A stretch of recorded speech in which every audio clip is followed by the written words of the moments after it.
Gerund, जिसे हिंदी में क्रियावाचक संज्ञा कहते हैं।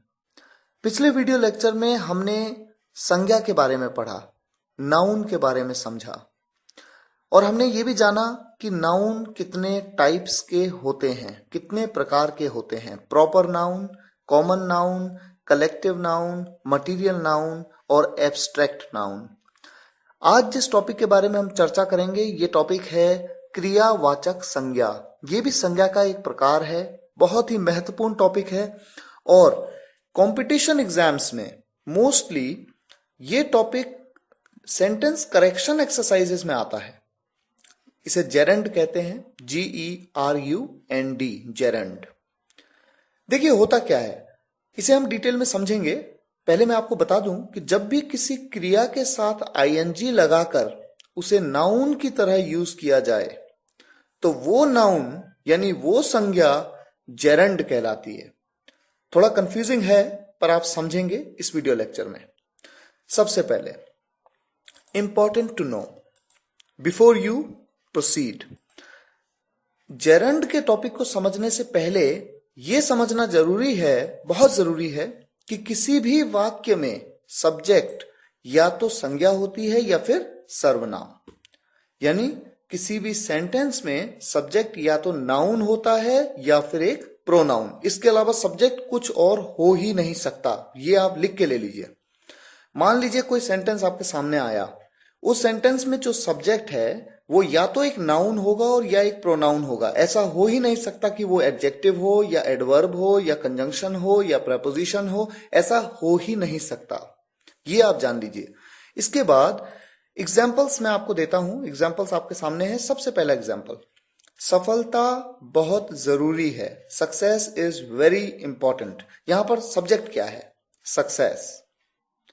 सक्सेस क्या है? ये क्या सब्जेक्ट है? मैंने बताया सब्जेक्ट या तो एक नाउन है या एक प्रोनाउन है। ये नाउन है या प्रोनाउन है, ये हमें जानना है।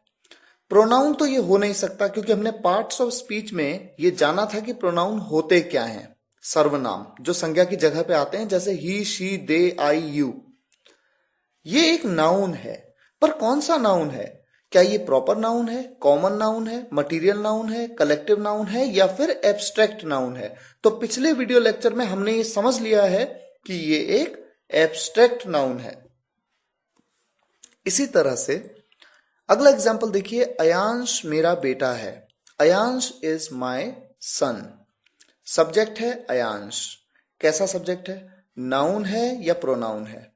बड़ा सिंपल है, ये एक प्रॉपर नाउन है। इसके बारे में हम पिछले वीडियो लेक्चर में पहले ही समझ चुके हैं।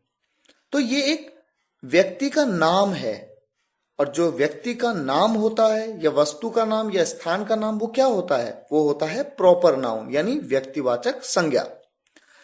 इसी तरह से एक एग्जाम्पल और लेते हैं, वह मेरा बेटा है, ही इज माई सन। यहां पर सब्जेक्ट है ही मतलब वह।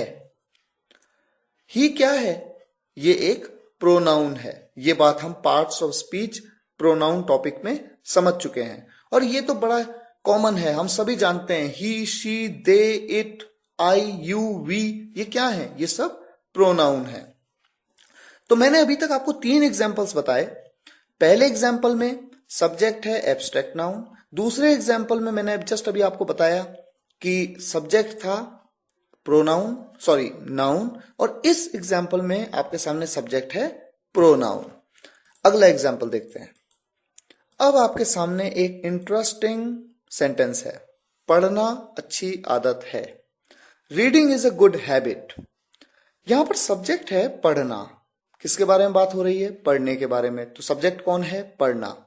पढ़ना को मैंने कहा रीडिंग, क्यों कहा इसको समझिए। देखिए, रीड मतलब पढ़ना। रीड एक वर्ब है, हम सब जानते हैं रीड एक वर्ब है यानी एक क्रिया है। ये बात हमने parts of speech video lecture में समझी थी। अब मैंने आपको ये बताया कि सब्जेक्ट या तो एक नाउन हो सकता है या एक प्रोनाउन, और कुछ नहीं हो सकता। तो ये कैसे संभव है कि यहां पर मेरा सब्जेक्ट एक वर्ब है? ये तो संभव ही नहीं है, पर यह संभव है। कैसे?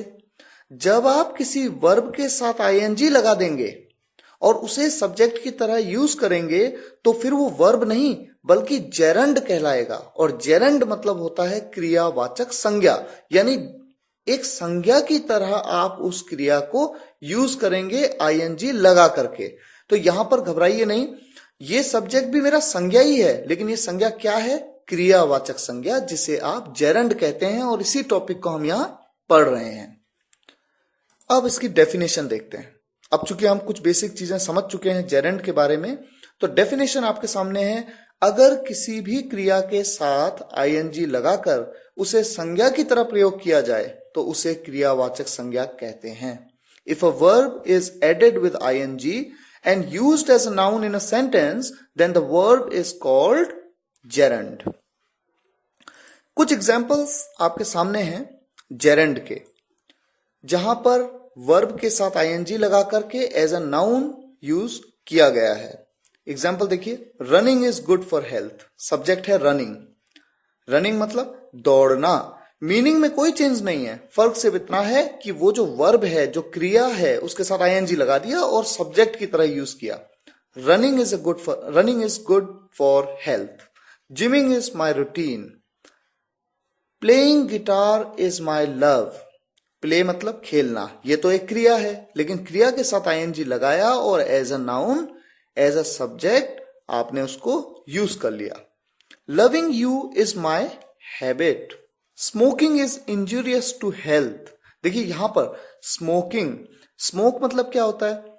धूम्रपान करना, स्मोक। और स्मोक अपने आप में एक क्रिया है, लेकिन मैंने लगाया उसके साथ आईएनजी और मैंने उसको एज अ सब्जेक्ट यूज कर लिया, एज अ नाउन यूज कर लिया, जेरंड बना दिया। नेक्स्ट सेंटेंस है speaking is more important. Speak एक वर्ब है, आईएनजी लगा दिया, जेरंड बना दिया।